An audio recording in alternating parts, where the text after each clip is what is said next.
پیچھے رکھتے ہیں، دین کو آگے رکھتے ہیں، دنیا کو پیچھے رکھتے ہیں، وہ عالم قابل تقلید ہے، اور وہی عالم صحیح معنی میں دین کا خادم ہے۔ دین کو اپنے فوائد کے لیے، دنیاوی فائدوں کے لیے استعمال نہیں کر رہا ہے، دین کو اپنے مذہب کی تقویت کے لیے استعمال کر رہا ہے۔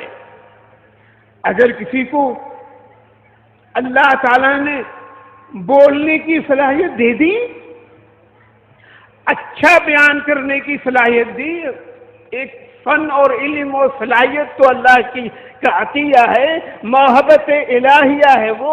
اللہ نے اگر کسی کو یہ لیاقت و صلاحیت دی اچھی تقریر کرنے کی، تو وہ نطق بیانی اس کے لیے امانت ہے کہ وہ کہاں اپنے بیانات کا استعمال کر رہا ہے، کہاں پر وہ اپنے خطابات کا استعمال کر رہا ہے، وہ اللہ کی امانت ہے۔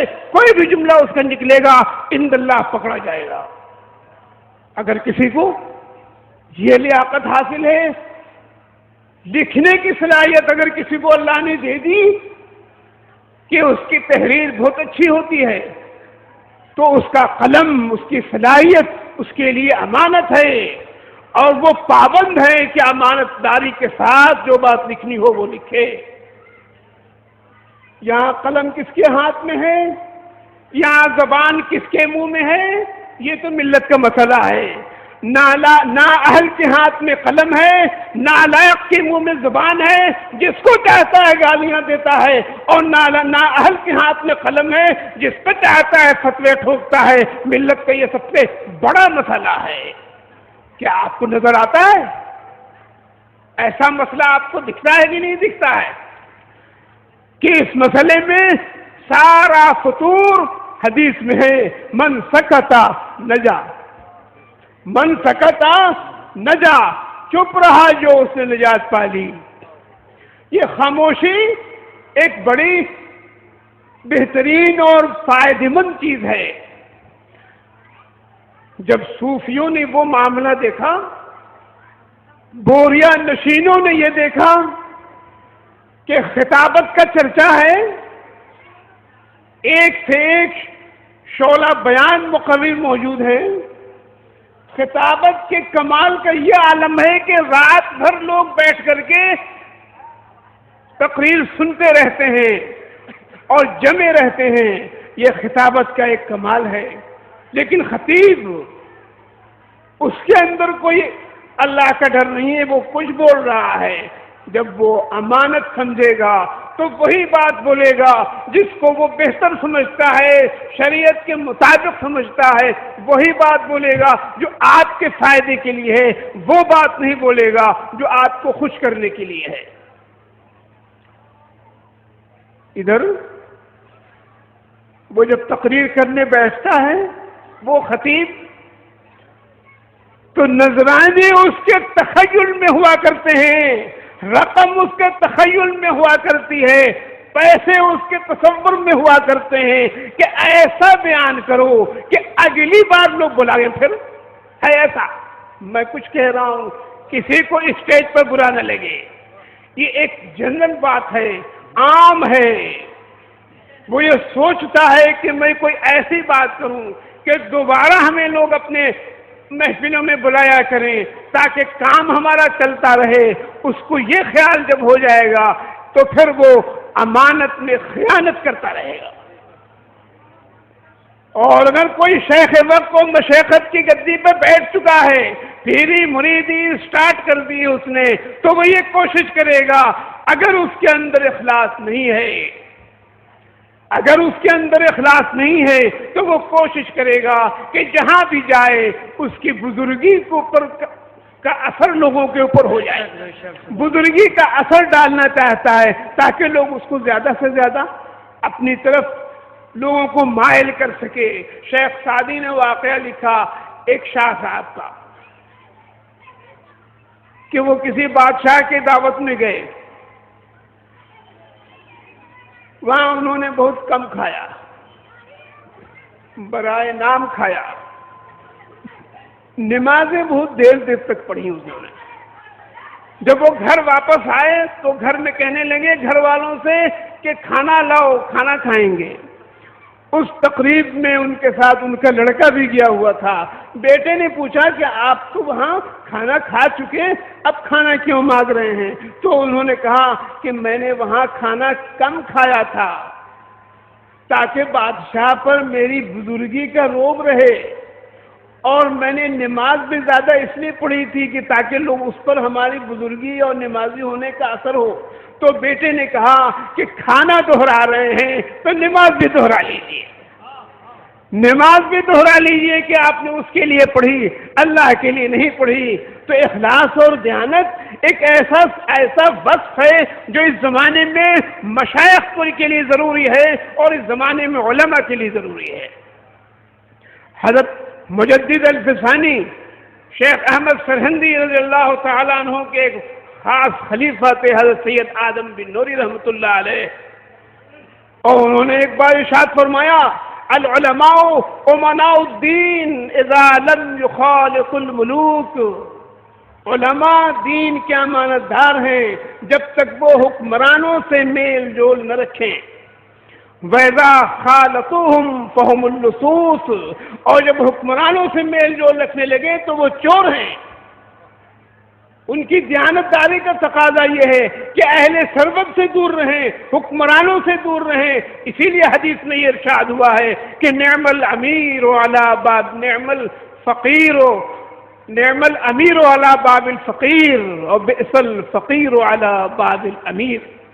وہ امیر اچھا ہے جو فقیر کے دروازے پہ جاتا ہے، اور وہ فقیر اچھا ہے جو امیر کے دروازے پہ آیا کرتا ہے۔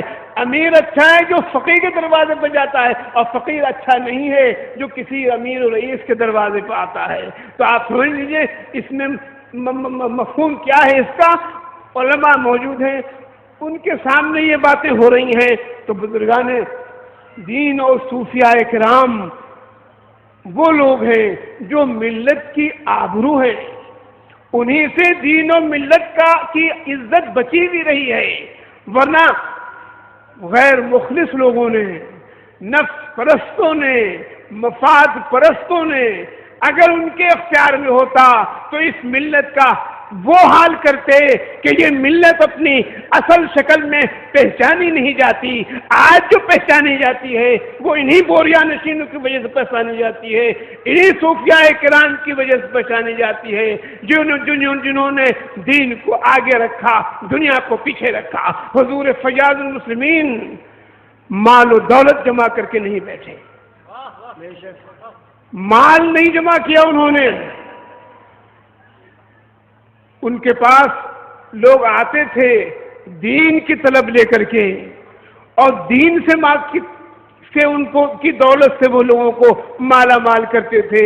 ان کے پاس دیدہ بینا تھا، ان کے پاس قلب سوزاں تھا، ان کے پاس وہ انگیٹھی تھی معرفت کی، ان کے پاس وہ آتش زدہ تھا عشق الہی کا کہ آ جاتا تھا تو دل گرما جایا کرتا تھا اس کا۔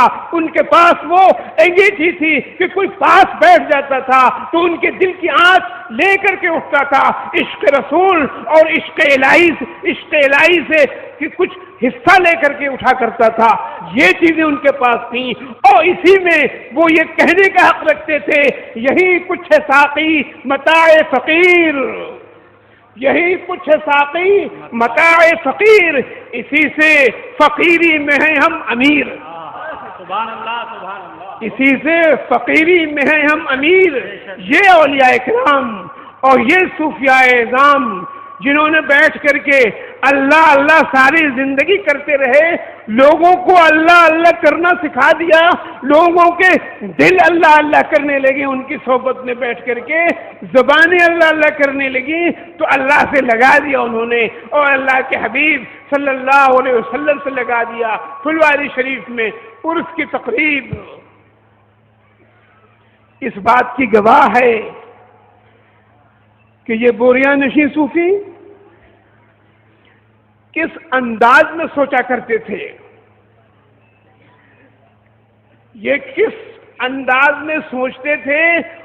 مولویوں کی سوچ اور فکر کی پرواز جہاں رک جایا کرتی ہے، انتہا پر پہنچ کر کے ان کی فکر کی ابتدا ہوا کرتی ہے.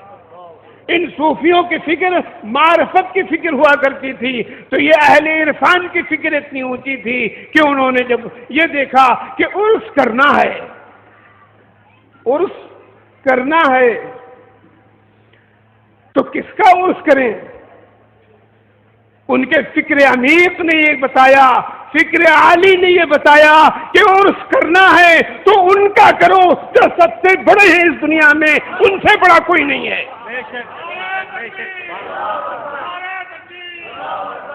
اور انہوں نے 12 ربیع الاول کو عرس شروع کیا.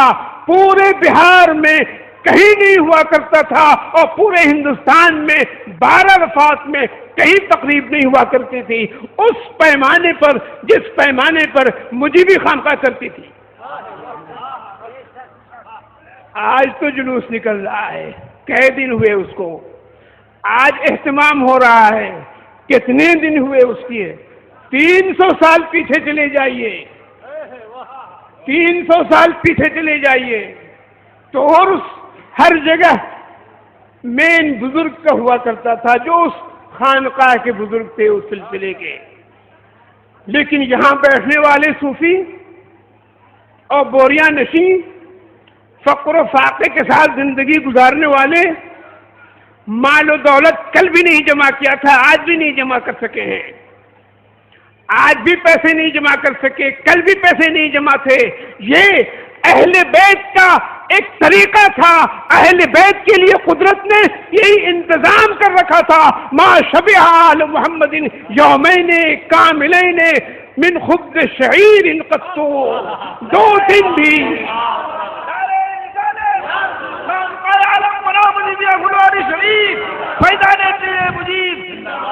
2 دن بھی آل محمد صلی اللہ علیہ وسلم بھر پیٹ جو کی روٹی نہیں کھا پاتے تھے.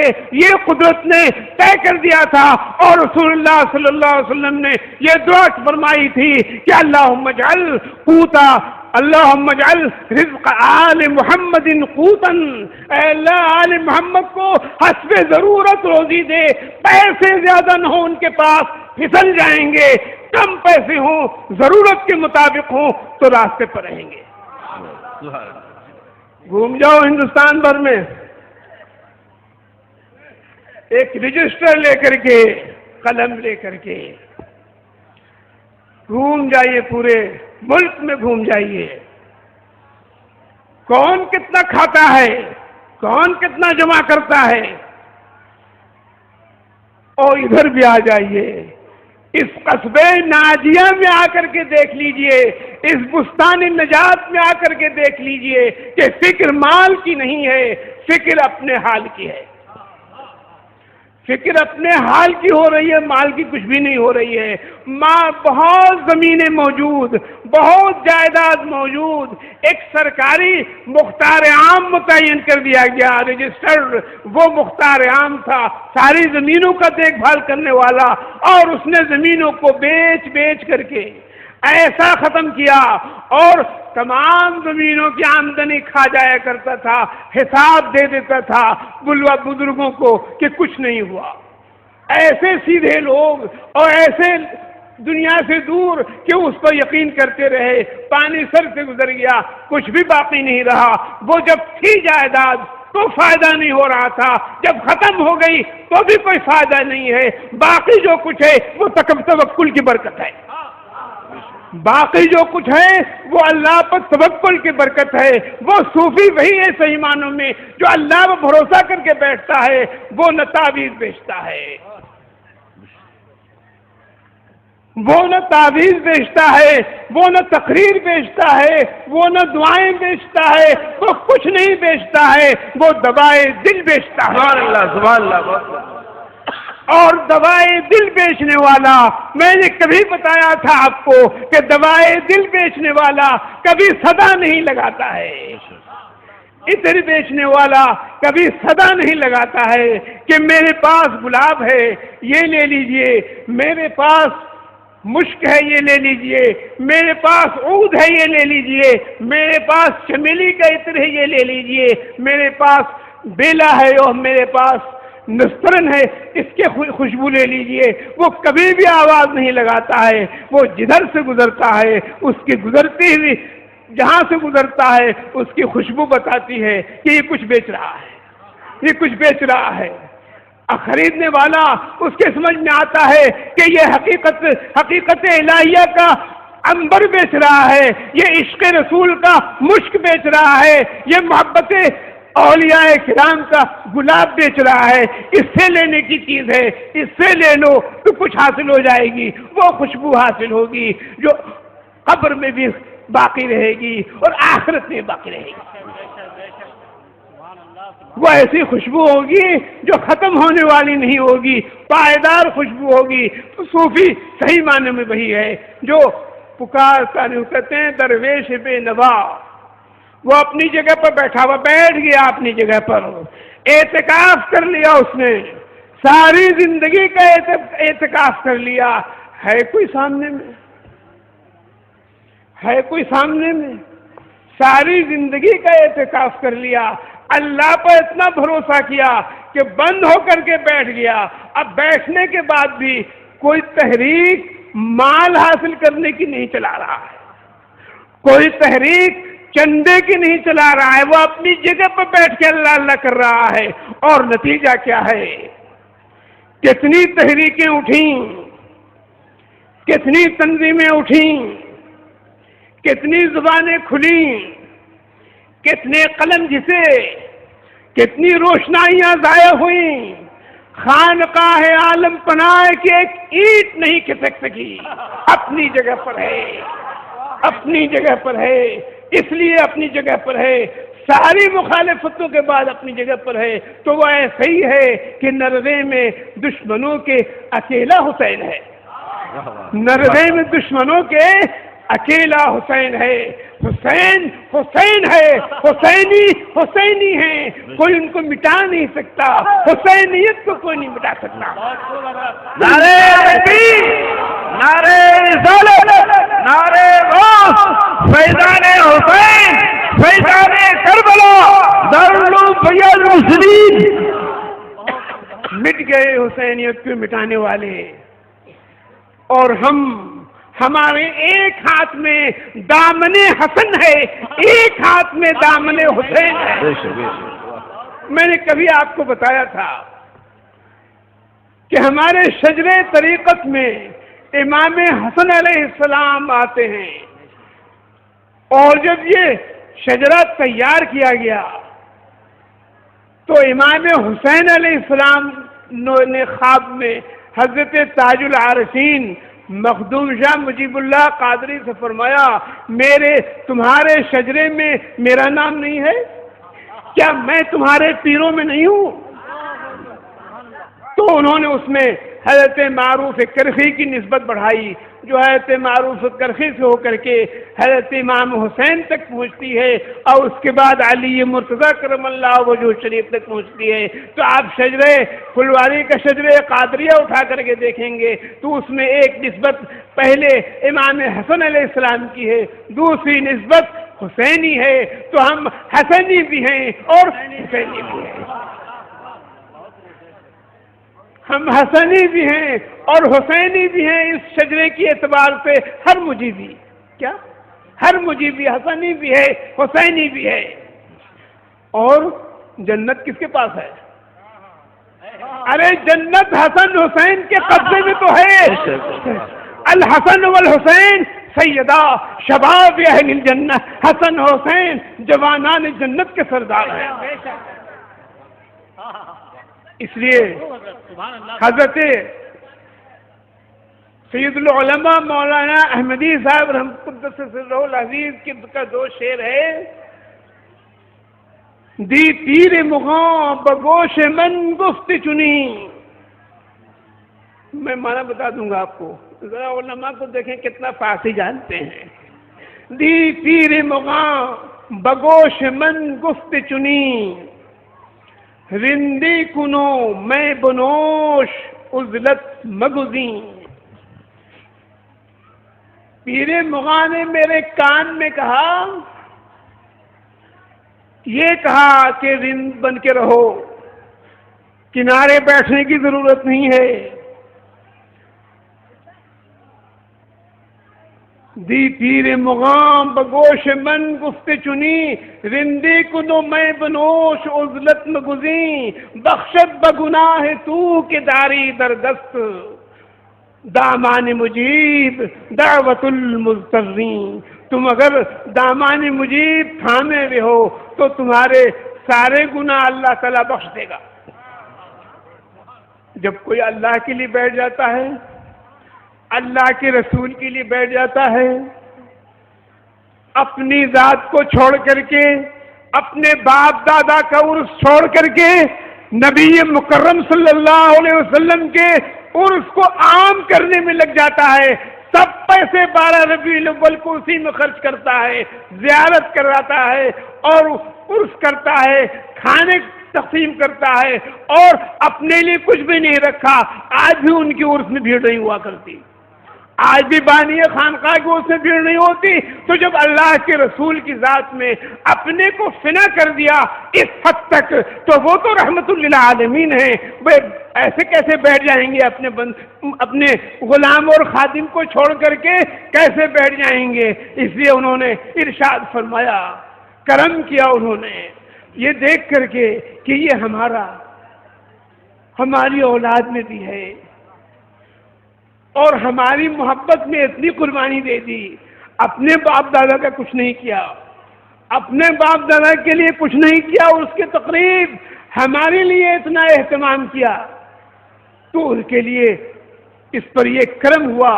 اور فرمایا، خواب میں فرمایا، زیارت ہوئی ایک دن رسالت مآب صلی اللہ علیہ وسلم کی، اور حضرت تاج العارفین سے فرمایا، بخشیدم ترا، میں نے تم کو بخش دیا، وہ فرزندان ترا، اور تمہارے فرزندوں کو بخش دیا، وہ مریدان ترا، اور تمہارے مریدوں کو بخش دیا.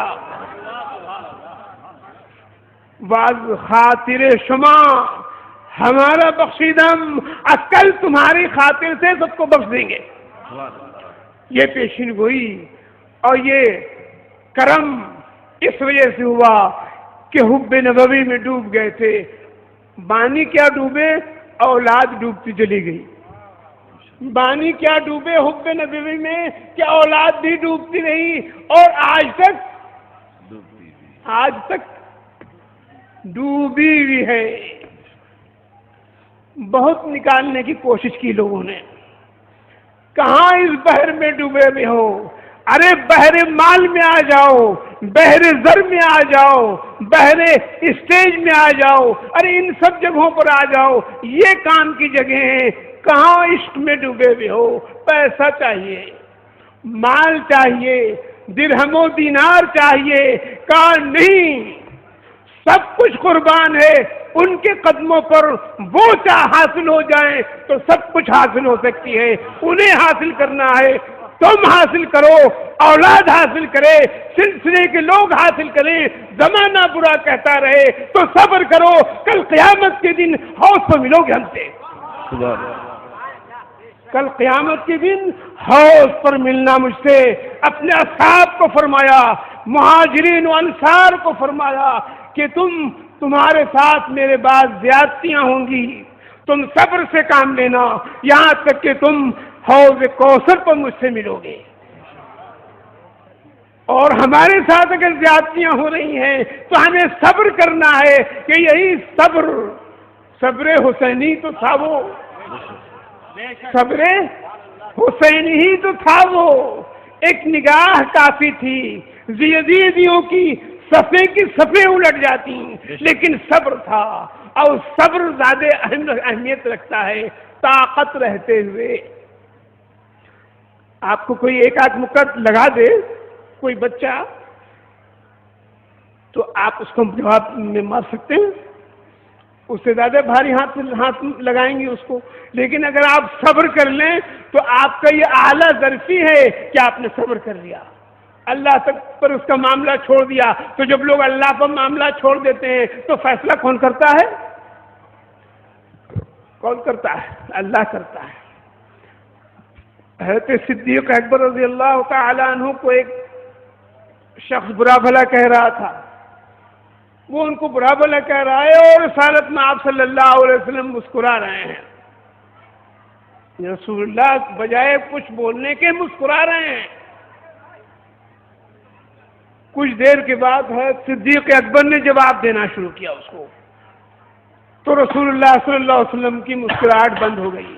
صحابہ نے پوچھا یا رسول اللہ، جب یہ شخص ابو بکر کو برا بھلا کہہ رہا تھا تو آپ مسکرا رہے تھے، اور جب ابو بکر نے جواب دینا شروع کیا تو آپ خاموش ہو گئے. فرمایا کہ جب یہ ابو بکر کو برا بھلا کہہ رہا تھا ابو بکر چپ چاپ تھے تو فرشتہ جواب دے رہا تھا، اور جب ابو بکر نے جواب دینا شروع کیا تو فرشتہ خاموش ہو گیا.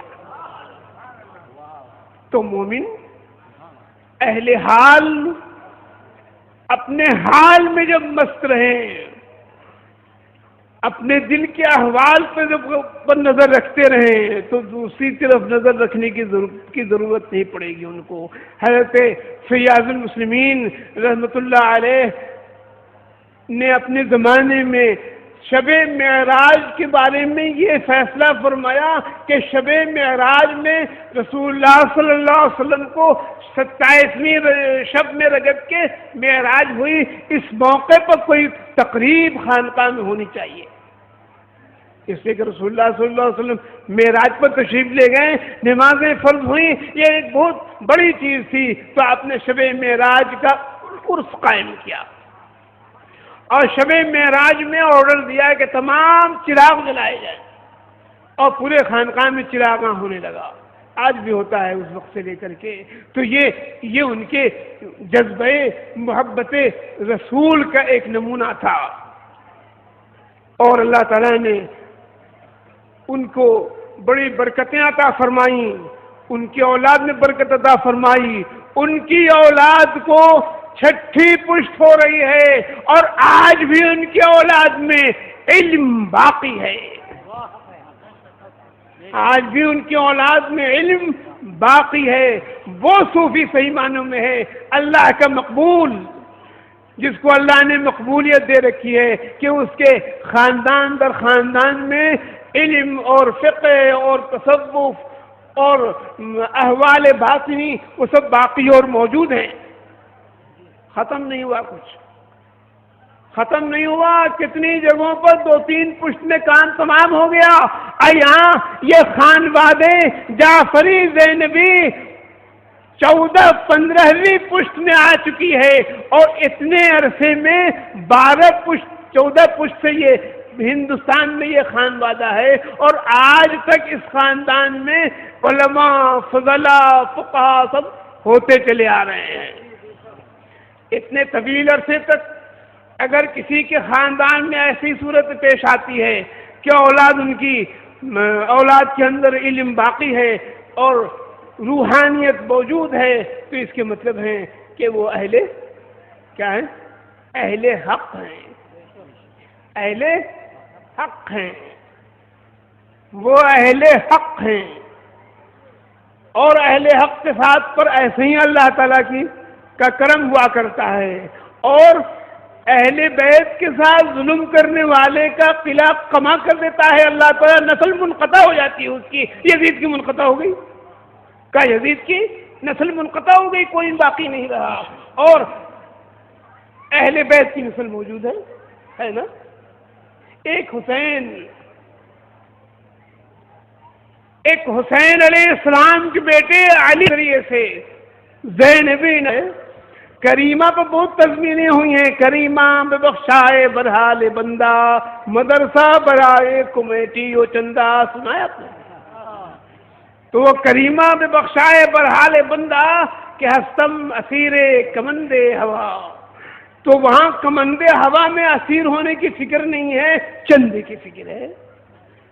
تو مدرسہ تو آج کل قدم قدم پر ہے، لیکن سب ذمہ دار ہیں کہ قوم سے لیتے ہیں، کدھر دیتے ہیں، کیا کرتے ہیں، اور کہاں اس کا استعمال کرتے ہیں. یہ سب امانت داری کی بات ہے.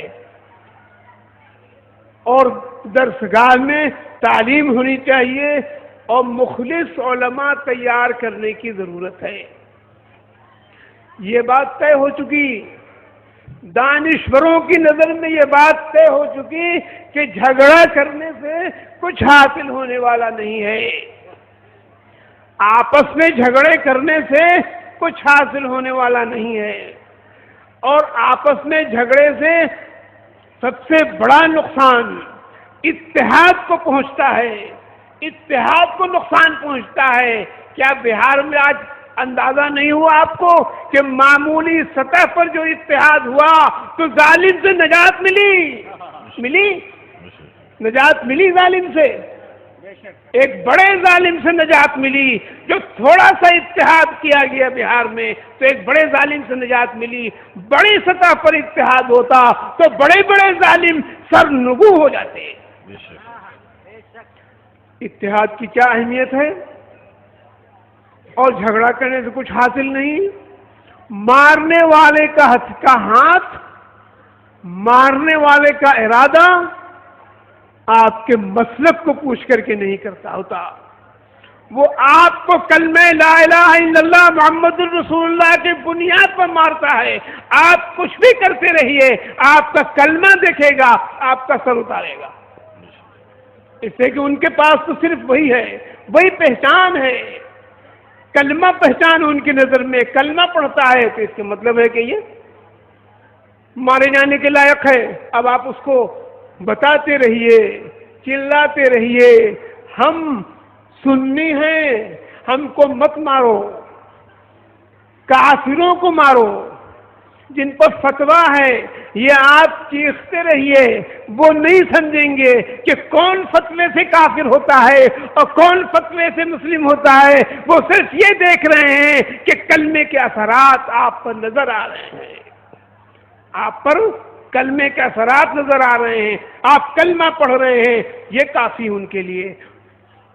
تو زاہد تنگ نظر نے ہمیں کافر جانا، زاہد تنگ نظر نے ہمیں کافر جانا، اور کافر یہ سمجھتا ہے مسلمان ہوں میں، کافر یہ سمجھتا ہے مسلمان ہوں میں۔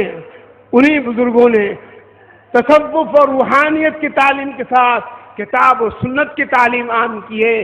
یہ جو بخاری شریف کو آپ دیکھتے ہیں، اصح الکتب بعد کتاب اللہ، یہ بخاری شریف کو ہندوستان میں یہ غیر مقلد بخاری کیا کرتے ہیں، وہ کہتے ہیں کہ بخاری کے علاوہ کوئی دوسری حدیث صحیح ہو ہی نہیں سکتی، جب چاہیے ان کو تو بخاری کا حوالہ چاہیے، اور بخاری اس ہندوستان میں حنفیوں نے اس کو ایڈٹ کیا، چھپوایا، اور چھپوا کر کے حنفیوں نے ہی اس کو عام کیا ہے، اس کا درس عام کیا، اس کے ختم کا پروگرام کیا، ساری خدمت بخاری کی حنفیوں نے انجام دی ہے، غیر مقلدوں نے کچھ نہیں کیا، غیر مقلدوں نے بخاری کے لیے کچھ نہیں کیا۔ لیکن آپ دیکھیں گے بخاری کا بخار چڑھا رہتا ہے ان کو، جب حدیث پوچھیں گے تو بخاری سے سند لائیے۔ اب بخاری خود فرماتے ہیں کہ میں نے جتنی احادیث چھوڑ دیں، صحیح احادیث جو میں نے چھوڑ دی ہیں تو اس لیے نہیں چھوڑ دیں کہ وہ غلط تھیں، بلکہ اس لیے چھوڑ دی ہیں کہ ہمیں مختصر کتاب لکھنی تھی، ہمیں مختصر کتاب تیار کرنی تھی، اور ہم تمام احادیث کو نقل کر دیتے تو کتاب بہت زیادہ ضخیم ہو جاتی، اس لیے انہوں نے اختصار سے کام لیا۔ اور امام بخاری نے کہ اس بخاری شریف کے اندر بہت سی روایتیں ہیں جو سند نہیں، اس میں اس کو بخاری کی تعلیقات کہتے ہیں، اور بخاری کی تعلیقات قابل اعتبار ہیں علماء کی نظر میں۔ تو صحیح بخاری کو صحیح طور پر روایات کی تخریج کرنے میں کی وجہ سے اس کو اصح الکتب کہا جاتا ہے، ورنہ اس سے پہلے زیادہ قریب کی جو کتاب ہے، جو عہد رسالت سے زیادہ قریب ہے حدیث کی کتاب، وہ موطا امام مالک ہے۔ لیکن امام بخاری نے جو اپنی شرائط رکھی ہیں، ان شرائط کی وجہ سے بخاری سب سے اصح کتاب سمجھی جاتی ہے، اور اس کے جو فوائد ہیں، بخاری کے ابواب ہیں، جو باب وہ لکھتے ہیں، اس باب میں وہ ایک مسئلہ بیان کرتے ہیں اور حدیث سے اس کی دلیل لاتے ہیں۔ تو ترجمۃ الابواب جو بخاری کے ہیں وہ تراجم ابواب صحیح معنوں میں ایک دعویٰ ہے ان کا، ایک حدیث کو 10 مرتبہ وہ ذکر کریں گے، 10 باب میں بیان کریں گے۔ تو یہ بخاری شریف کو متعارف کرانے کا کام ہندوستان میں علماء احناف نے کیا ہے، اور علماء احناف کی وجہ سے آج بخاری جانی اور پہچانی جا رہی ہے، ورنہ ہندوستان میں غیر مقلدوں نے بخاری شریف کے لیے کچھ نہیں کیا۔ تو یہ بخاری کا ختم، پوری کتاب تمام ہونے میں، اس کو کہتے ہیں دورہ ہونا، بخاری کا دورہ ہوتا رہتا ہے ہر مدرسے میں، اور ختم بخاری کا بہت سے ایسے مدارس میں جہاں میلاد و فاتحہ بدعت ہے، ایسے مدارس میں جہاں میلاد و فاتحہ کو بدعت کہا جاتا ہے، وہ جشن ختم بخاری کے نام پر پروگرام ہوا کرتا ہے۔ جشن منانا کب بدعت نہیں ہے؟ جشن منانا کب بدعت نہیں ہے؟ تو بخاری کے لیے جشن ہو رہا ہے، کیا وہ جشن اس لیے ہے کہ وہ بخاری کی تصنیف، امام بخاری کی تصنیف ہے؟ اس پر جو آپ جشن منا رہے ہیں تو صرف اس لیے کہ وہ امام بخاری کی تصنیف ہے؟ نہیں، امام بخاری کی اور بھی تصنیفات ہیں، اس پر کہاں جشن منا رہے ہیں آپ؟ اس کتاب پر المسند الجامع الصحیح، اس پر آپ بہت جشن منا رہے ہیں، تو یہ جشن تو خود ایک بدعت ہے۔ یہاں تو آپ بدعت منا رہے ہیں، لیکن جن کی حدیث کے لیے آپ یہ جشن منا رہے ہیں ان کے لیے میلاد کیا جائے تو وہ بدعت ہے، اور فاتحہ کیا جائے تو بدعت ہے، اور کتاب کے لیے کر رہے ہیں تو وہ جائز ہے۔ ایک عجیب سا تضاد ہے، اس کو کہتے ہیں مارے گھٹنا پھوٹے آنکھ، یہ حال ہے ان کا۔ تو یہ جشن بہت ہوا کرتا، آپ دیکھیں گے اخباروں میں فلاں مدرسے میں جشن ختم بخاری۔ ارے بابا، وہ جشن امام بخاری کی وجہ سے ہو رہا ہے، کتاب تو بخاری کی نہیں ہے، امام بخاری نے تو حدیث جمع کی ہیں، لیکن جن کی حدیث ہے ان کے لیے جشن منایا جائے تو تمہارے پیشانیوں پہ بل پڑنے لگتے ہیں۔ اور ایک اور بدعت ہے بخاری شریف کے ساتھ، امام بخاری نے تو کیا نہیں، قرآن کے 30 پارے ہیں ہے، اور یہاں لوگوں نے بخاری شریف کے 30 پارے کر لیے، اور کسی کو یہ احساس نہیں ہے کہ اتنی بڑی بدعت ایجاد کر لی قرآن کریم کے مقابلے میں، اور پیشانی پہ شکن نہیں ہے تمہارے، اور میلاد بدعت، 40واں بدعت، سوم بدعت، چہارم بدعت، قیام بدعت، اور عرس بدعت، اور چادر بدعت، اور میلاد وہ کیا کہتے ہیں ملیدہ بدعت، اور بتاشا بدعت، اور شرنی بدعت، یہ ساری بدعتوں کا تم نے ڈھیر لگایا۔ اتنی بڑی بدعت ہے کہ قرآن کے مقابلے میں 30 پارے بنا لیے بخاری شریف کے، ہے نہیں 30 پارے؟ بخاری پاروں میں ہے، پورے ایک سلے کے 30 پاروں میں اس کو تقسیم کیا گیا ہے، اور وہ 30 پارے جز کے نام سے ہیں، اور یہ پڑھا جا رہا ہے جز کے حساب۔ اتنے پوچھے گا کسی پڑھے لکھے اچھے طالب علم سے، کہے گا اتنے پارے ہوئے ابھی بخاری شریف کے؟ تو پارے تو قرآن کے ہیں، اللہ کے رسول صلی اللہ علیہ وسلم نے متعین کیا ہے، یہ تم نے بخاری کے پارے کیوں بنا دیے؟ صحیح مسلم کے پارے نہیں بنائے، امام نے صحیح کی سنن نسائی کے پارے نہیں بنائے، سنن ابو داؤد کے پارے نہیں بنائے، صحیح ابن حبان کے نہیں بنائے، صحیح بخاری کی کیوں بنا لیے؟ کا اس بدعت کا بہت آرام سے یہ بدعت چل رہی ہے، اب سنت میں داخل ہو چکی ہے۔ آپ کے کام جو ہیں وہ بدعت ہیں، اور بدعت قبیحہ میں شامل ہیں، بدعت قبیحہ میں سب شامل ہیں، چاہے آپ اس پر کتنی دلیل دیا کریں۔ تو اللہ تعالیٰ کی توفیق ہے کہ جن لوگوں نے حدیث پڑھی، حدیث پڑھائی، حدیث کی خدمت کی، اور درسگاہ اور خانقاہ یہ دونوں مل کر کے وہ تکمیل کرتی ہیں رسول اللہ صلی اللہ علیہ وسلم کے مبارک مشن کی۔ یہ دونوں ادارے مبارک مشن کی تکمیل کرتے ہیں، اسے کہ وہ قال اللہ و قال رسول سے اس کا تعلق ہے، اور پھر جب وہ خانقاہ میں آ گئے تو پھر وہ کیف و حال سے اس کا تعلق ہو گیا۔